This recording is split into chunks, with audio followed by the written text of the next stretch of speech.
Aku lupa itu namanya apa, tapi sepertinya sangat sakral ya. Terus dibacakan, mulai beberapa teman bertumbangan. Pertumbangan itu? Serupan. Kiblat tuh cuma satu kan ya.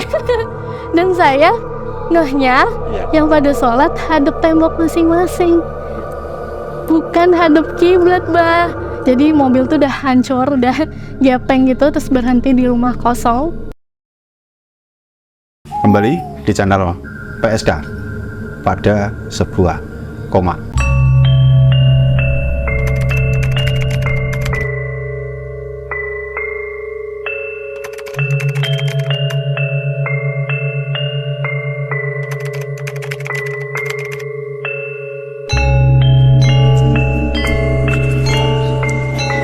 Masih bersama saya Surya, dan hari ini narasumber kita ada Michelle.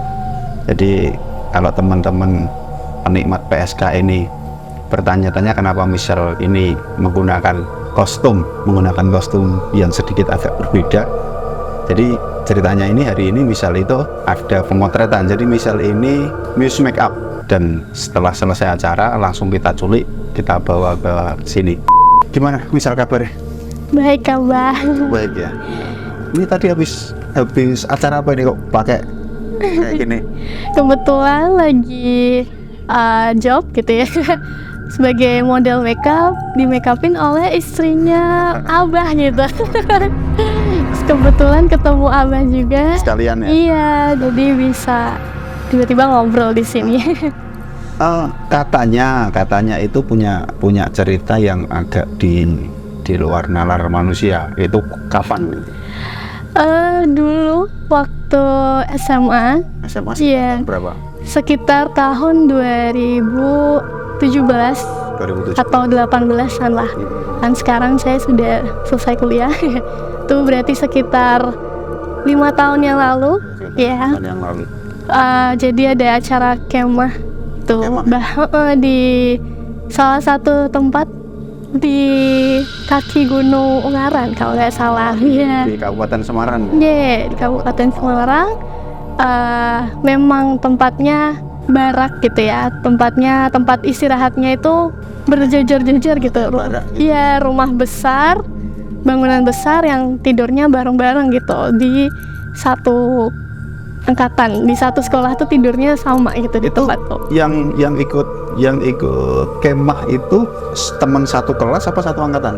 Satu angkatan gitu. Kelas jadi berapa? kelas 2 SMA itu kelas 11 ya. Kelas 11. Iya, kelas 11. Berapa hari rencananya itu kemah di sana itu? 3 hari deh, seperti normalnya kemah pada umumnya tuh di sana. Mulai hari apa kalau misal masih ingat? Jumat, Sabtu, Minggu. Ya, seperti perkemahan pada umumnya lah di hari libur. Jadi sampai sana itu estimasi jam berapa? Kemarin saya itu berangkat sama teman-teman seangkatan, naik truknya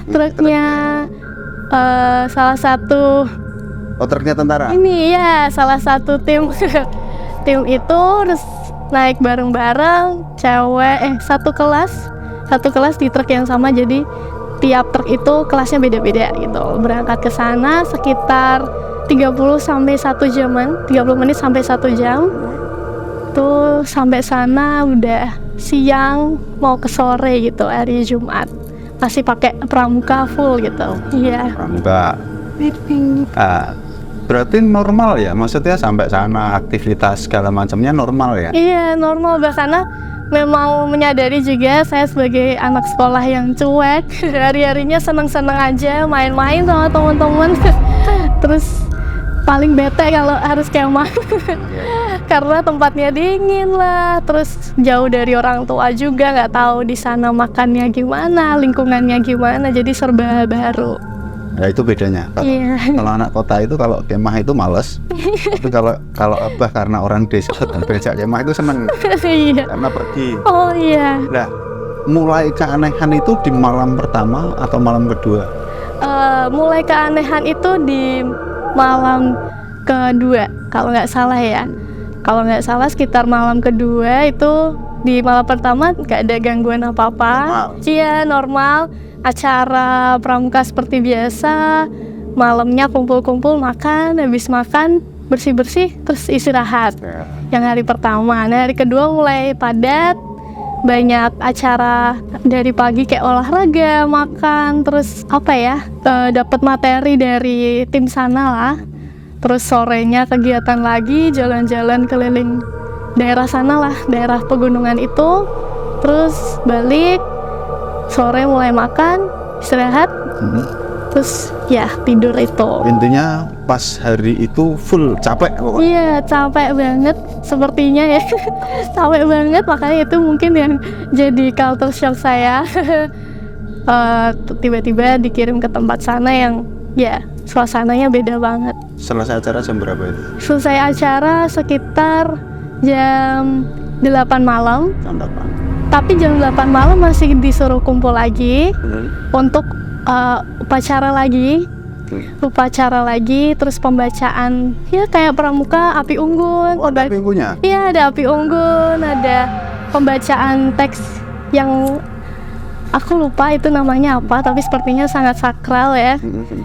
Jadi semua harus fokus, jangan ada yang ngalamun gitu-gitulah. Terus dibacakan, mulai beberapa teman bertumbangan. Pertumbangan itu? Serupan. Surupan ya? Iya. Oh, berarti pada saat api unggun itu teman-teman udah mulai kesurupan? Udah, mungkin karena udah capek seharian kegiatan, terus juga Lapangan kayak gitu. di lapangan kayak gitu tuh ngantuk juga kan.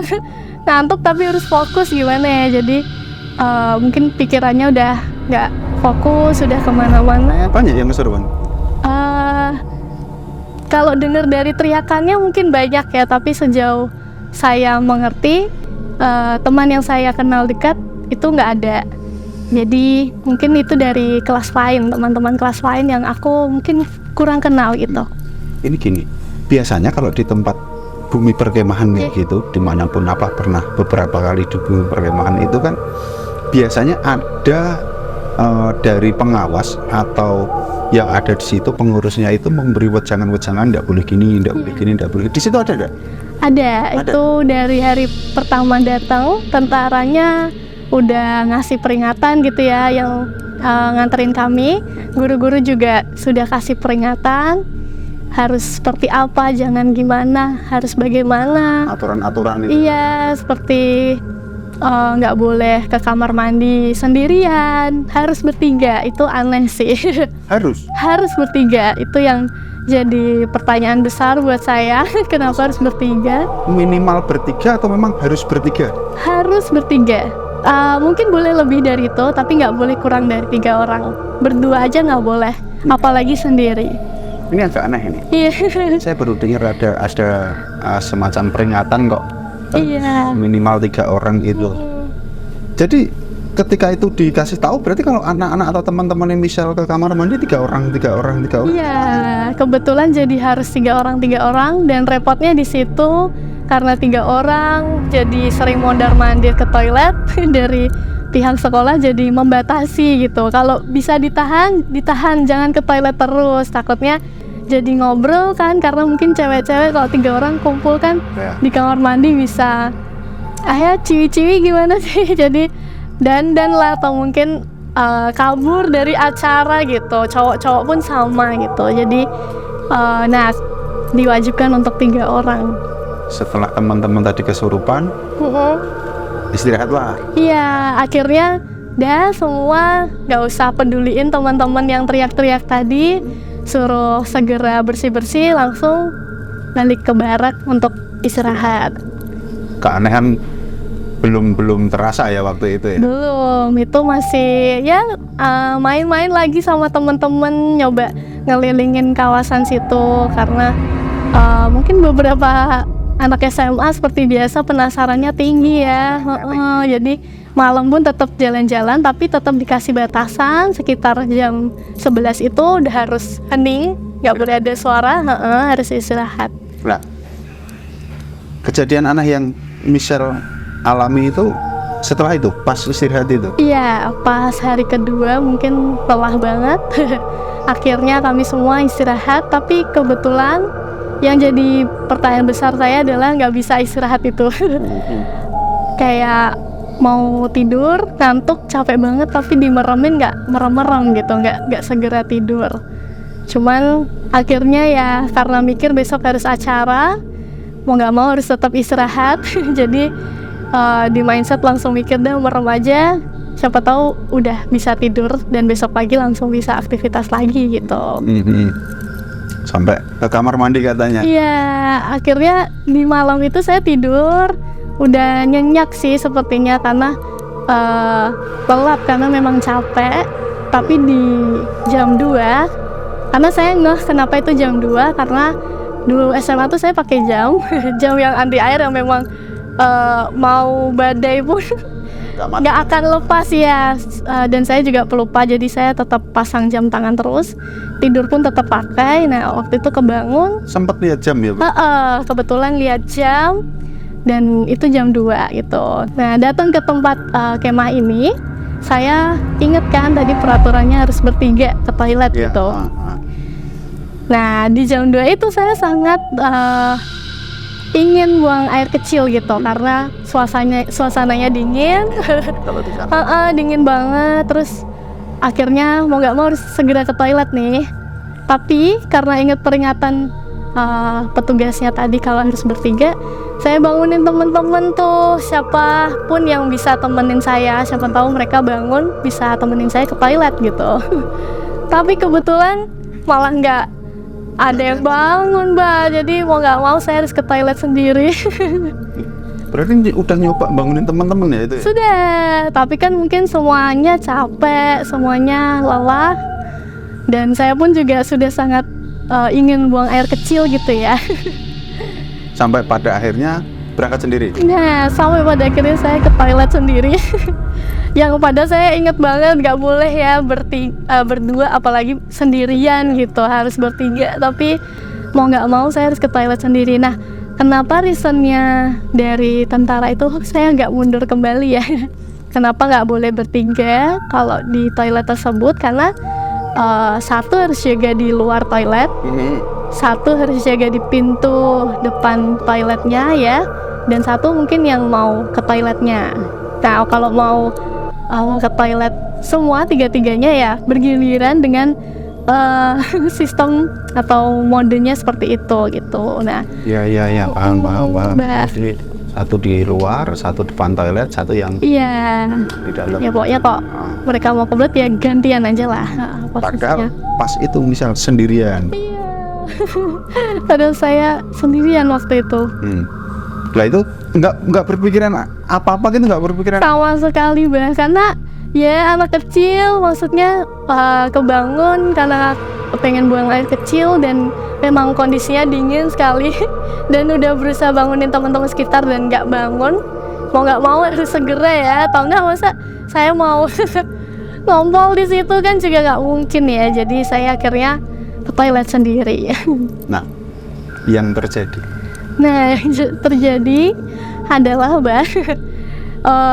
kan di tempat barak itu, tempat istirahat itu, kami semua tidur di lantai, jajar-jajar kayak pindang gitu ya.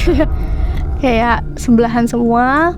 Tapi dalam satu bangunan itu isinya cewek semua ya, jadi cowok ada di bagian lain, kami di bangunan yang ini gitu. Tapi di atas tempat tidur kami, jadi gimana ya, jadi ini bangunannya seperempat bagiannya itu ada dipan memang untuk sholat. Nah seperempat bagian sisanya itu buat kami tidur ya, itu lantai semua gitu. Jadi ada seperempat bagian yang tuh Khusus tinggi, untuk sholat. iya khusus untuk sholat, tinggi, dan tuh ada kayu gitu, kayu agak luas seperti ini gitu, bentuknya memang untuk sholat. Nah waktu saya mau ke toilet, mau nggak mau saya berdiri dan melewati dipan tersebut, ya tempat sholat tersebut, karena deket dipan itu sini pintu gitu, pintu keluarnya, mau nggak mau harus lewat situ. Saya keluar lewat sini, ya saya ngehnya oh banyak yang sholat, karena banyak orang lah jajar-jajar di atas dipan tersebut, semua pakai mukena putih. Saya mikirnya oh paling teman-teman semua sholat dan ramai gitu, karena merasanya semua orang pada sholat dan ramai itu, jadi yaudah saya ngerasa aman gitu Mbak. Ngerasa banyak temennya, udah aku ke toilet sendiri aman lah, paling di toilet banyak yang wudhu juga. Akhirnya saya keluar terus menuju toilet. Nah itu dari gedung kami menuju toilet itu ada jarak satu gedung lagi yang itu kosong. Gak ngerti kenapa kok nggak dipakai, padahal di gedung-gedung sebelumnya itu ada yang nempati, cuman yang deket toilet ini yang kosong. Yang kosong malah. Nah itu jam 2 pagi, mau nggak mau saya harus keluar sendiri. Turun ke toiletnya, tapi sebelum turun ke toilet nggak tahu kenapa rasa penasaran saya besar banget untuk melihat satu bangunan yang kosong itu. Padahal pintunya ditutup, cuman ketutupnya hanya nggak rapet lah, jadi ada sisa dikit. Jadi saya mengintip ke dalam gitu. Saya ngerasanya kayak yaudah kosong. Karena saya memang bukan anak indigo merasanya, dan tidak tahu wujud mereka seperti apa, dan merasa kosong, mungkin memang nggak ditempatin aja. Akhirnya saya balik lagi fokusnya ke menuju toilet. Akhirnya saya ke toilet, nggak ada apa-apa itu Bah, beneran cuman buang air kecil. Akhirnya saya keluar dari toilet tersebut, dan lagi-lagi saya melihat sekitar. Jadi nggak tahu kenapa selama saya mau ke toilet itu padahal masih pagi banget, saya malah ngeliatin sekitar, ngeliatin di seberang toilet itu ada kebun, pohon pisang dan lain sebagainya. Saya jadi ngeliatin 10 detikan, mungkin kayak malah menikmati gitu. Anginnya kan kenceng juga. Iya, karena dingin. Terus kayak mungkin saya di kota nggak beneran pernah melihat seperti itu, jadi kayak gumun gitu. Kayak seneng gitu ngelihat kok banyak kabut, kayak pohonan pisang. Terus lihat ke sisi toilet yang lainnya, yang itu lorong panjang toiletnya, ke sana ada kebun lagi. Saya ngeliatin lagi ke situ, kayak nggak ngerti kenapa Bah, rasanya pengen ngeliatin sana aja gitu. Aman lah. Iya, kayak wow gitu. Terus akhirnya saya balik dari toilet, terus saya pulang menuju barak tadi. Ya saya masih melihat segerombolan orang-orang yang sholat tadi masih sangat ramai. Ada beberapa juga yang wudhu di depan barak itu, jadi ada keran gitu. Jadi yaudah, masih rame, masih ada teman, aman banget nih. Baru saya beneran balik ke dalam barak, masih pada sholat juga, saya melihatnya. Akhirnya saya istirahat, tidur lagi. Dengan perasaan yang sangat tenang karena iya, kondisi waktu itu rame ya. bener, sangat tenang, sangat ya nggak mikir aneh-aneh, karena memang tujuan utamanya mau buang air kecil. Dan gitu, merasanya banyak teman yang pada sholat. Itu gitu, pas misal tadi lewat lihat orang sholat itu, misal nggak melihat ini temanku gitu, enggak? Nah itu yang jadi pertanyaan besar saya setelah saya bangun pagi. Bangun pagi, terus kok saya nggak ngeh ya siapa yang tadi malam sholat. Dan saya merasanya semua teman saya yang saya kenal itu semua juga pada tidur. Terus saya ngobrol sama teman, jam 2 adakah yang sholat gitu. Dan ternyata ya karena saya Nasrani ya teman-teman, jadi mungkin kurang tahu gitu jam-jam orang sholat subuh tuh persisnya jam berapa. Jadi saya merasa paling jam 2 sholat gitu. Ternyata teman-teman bilang nggak ada yang sholat di jam tersebut. Paling kalau sholat itu jam 4 atau menuju jam 5 ya, mepet-mepet jam 5 ya Bah ya. Nah itu mulai tanda tanya besar nih sama saya loh, kok tadi malam apa? Kok kebetulan juga mukenanya sama semua putih, padahal kalau di nalar juga. Padahal kan kalau cewek-cewek pasti mukenanya warna-warni ya teman-teman ya, kayak bahaya, pink, biru, atau lain-lain lah. Tapi kemarin malam saya merasanya lah putih semua gitu. Tapi misal lihat wajahnya enggak? Sama sekali nggak lihat Bah, bener-bener semuanya ada membelakangi saya gitu. Jadi saya jalan di tengah, kan Dipan di kanan kiri. Nah ini yang jadi saya baru nggak sekarang nih setelah saya ketemu Abah ya, kalau ternyata kiblat tuh cuma satu kan ya. Dan saya ngehnya yang pada sholat hadap tembok masing-masing, bukan hadap kiblat Bah. Jadi beneran membelakangi saya semua dan saya hanya melihat punggungnya mereka semua. Saya jadi bayangke ya. Jadi saya jadi bayangke itu ketika jalan, ini tembok kan. Berarti misal itu lewat tengah. Iya. Yang sholat menghadap ke sana dan ke sana berarti. Iya. Saling membelakangi misal gitu ya. Hadap tembok semua Dan itu berarti banyak ya. Banyak banget. Beneran yang full. Jadi depannya sebesar ini atau mungkin lebih besar lagi ya, karena memang itu bangunan besar untuk orang banyak dan rata-rata pada sholat di situ dan pasti ramai gitu ya. Saya mikirnya kayak orang sholat biasanya, kayak teman-teman saya sholat biasanya. Setelah dinalar sekarang saya baru ingat kalau ternyata kiblat tuh cuma satu dan mereka semua hadap tembok masing-masing, bukan hadap sisi yang sama. Ya, nggak mencoba cerita sama guru atau pengawas itu enggak? Nah, sejauh ini sampai saya pun sudah lulus kuliah, saya tidak bercerita dengan guru atau pihak-pihak sekolah ya, atau yang pihak berkaitan dengan tempat perkemahan tersebut. Tapi saya hanya cerita ke teman-teman yang itu ya jadi pertanyaan besar sampai sekarang. Mungkin teman-teman yang kenal sama aku juga sempat ingat cerita ini. Iya. Itu jadi, tapi setelah dari bumi perkemahan itu, setelah itu pulang dan normal ya? Semuanya normal? Untuk dari area perkemahan menuju rumah, ya saya pulang dengan keadaan lelah, tidak mikir apa-apa dan sebenarnya merasanya tidak ada kejadian apapun gitu. Tapi kan saya sebagai anak yang bukan indigo, tapi hanya mungkin terasa sedikit ya. Sebelum dari tempat perkemahan tersebut, saya nggak banyak cerita mengenai hal ini. Tapi setelah dari tempat ini, jadi banyak kejadian yang mengikuti dan berturutan sampai sekarang. Iya. Sampai sekarang? Iya. Contoh Kebetulan. Contoh kecil yang paling nyata lah.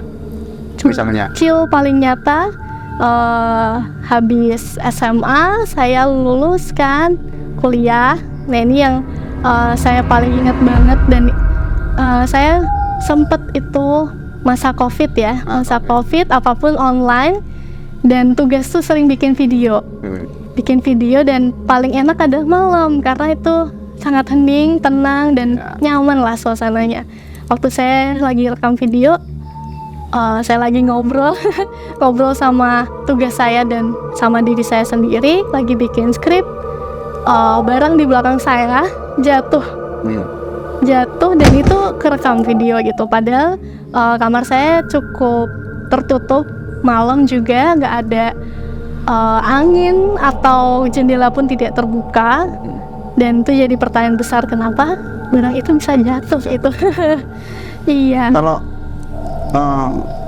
suara gitu sering berarti ya? Suara sering atau wujud sekilas gitu ya, kayak lagi di toilet gitu terus merasanya ada yang nabrak gitu dengan belakang kayak begitu, terus cuman langsung mikir ini toilet, nggak mungkin ada orang lain. Terus toilet kan cenderung pengap ya, maksudnya nggak ada angin yang tiba-tiba dorong aku gitu. Jadi lagi di toilet tiba-tiba ada yang dorong lah, atau lagi di jalan lihat something dah. Ini suatu cerita keluarga saya. Saya sedikit cerita, Mbak. Dulu waktu saya ini balik mundur, saya bukan anak yang indigo, tapi mungkin keluarga saya atau orang tua saya ada bisa melihat gitu ya. Sempat di tahun 2010 kalau nggak salah, saya masih SD, kami sekeluarga kecelakaan pulang dari Jogja menuju Solo lewat jalan tersebut. Pas jam 12 malam kami sekeluarga kecelakaan, dimana ayah saya sih bilang ada orang nyebrang, jadi beliau banting setir terus mobilnya guling-guling 3 kalian mungkin atau lebih, nggak ngerti. Jadi mobil tuh udah hancur, udah gepeng gitu, terus berhenti di rumah kosong, di salah satu rumah kosong yang sama sekali tidak pernah dihuni dari 10 tahunan mungkin kalau nggak salah. Terus kami sekeluarga ya seperti orang kecelakaan yang nggak tahu apa-apa kok tiba-tiba shock banget. Terus ya akhirnya mungkin tetangga sekitar yang rumah kosong tersebut ada warung yang wah ada apa nih, terus mulai dicek, ternyata ada satu keluarga itu, yaitu keluarga saya yang di dalam mobil tersebut. Ya saya juga masih kecil yang baru bangun tidur. Mobil udah hancur, terus papa saya, ayah saya langsung mecah kaca, dibantu sama warga, dipecahin kacanya, terus kami dikeluarin satu-satu dari pintu atas. Jadi miring. berenda miring, iya, dan tuh bawah tuh kan tertutup, sini tangkinya udah bocor, dan tuh harus segera dievakuasi takut terbakar ya. Jadi diangkat satu-satu baru keluar, terus dikasih wejangan gitu, teh sama minum-minuman anget sama tetangga, terus ditanyain lah kok bisa Pak dan lain sebagainya, dan ternyata apa yang ayah saya bilang, ada orang nyebrang, sama sekali nggak ada. Nah, dan syukurnya sih kami sekeluarga sama sekali nggak cedera sama sekali, jadi benar-benar utuh. Cuman ya lecet sedikit, tapi mobil ada sih fotonya, mobil benar-benar hancur. Ada fotonya ya? Ada. Boleh minta ya? Iya boleh Mbak. Jadi kan kalau dinalar kan ya nggak nalar lah. Iya. Kalau lihat mobil sampai ringsek terguling, Iya. kondisi orang di dalamnya baik-baik saja, Iya. ya. Itu sangat jadi tanda tanya besar sampai saya sekarang gitu. Tapi ya itu ya, setelah dari itu selanjutnya jadi kayak keterusan. Iya. Itu kayak keluar dengan sendirinya. Bener. Nah belum lama ya saya kan nggak ada nih Mbak. Nah ya saya nggak ada sebelum saya wisuda banget. Jadi 2 minggu sebelum saya wisuda, saya mungkin kalau secara administrasi saya sudah lulus, tapi saya belum diserahkan ijazah. Nah waktu saya wisuda pagi, lagi riwa-riwa lah, persiapan lagi dan lain sebagainya, undangan wisuda yang emang dituju ke orang tua itu dari meja terbang terus jatuh. Jadi apa ya, kalau mungkin dari pandangan saya, ayah mau lihat undangannya, nah itu yang baru mulai, ya itu sih merasanya saya bukan indigo tapi cuman ya sensitif sedikit lah. Keren. Iya. Saya agak merinding. Iya. Cerita terakhir ini kira-kira tadi cerita beberapa kali ada kejadian itu tidak merinding, cuman gara-gara dengan terbang ini malah saya agak tidak terasa. Mungkin apa yang bisa rasakan mungkin bener lah gitu. Bener. Gitu ya misalnya. Siap Abah, makasih banyak nih Abah kasih kesempatan. Masih full kayak gini. Lain waktu kalau ada cerita Siap. kita sambung lagi. Siap Abah. Kasih banyak Abah. Itu teman-teman, sedikit cerita dari Michelle yang menurut saya memang di manapun bumi perkemahan pasti banyak sekali kisah, termasuk mungkin saya kalau mau cerita ya lain kali saya ceritakan sendirilah pengalaman saya ketika beberapa kali di tempat perkemahan. Jadi mengingatkan kita semua, jangan lupa berdoa dimanapun kita berada, jangan ada ketakutan, kuatkan iman, tetap percaya pada Tuhan, karena kita hidup berdampingan.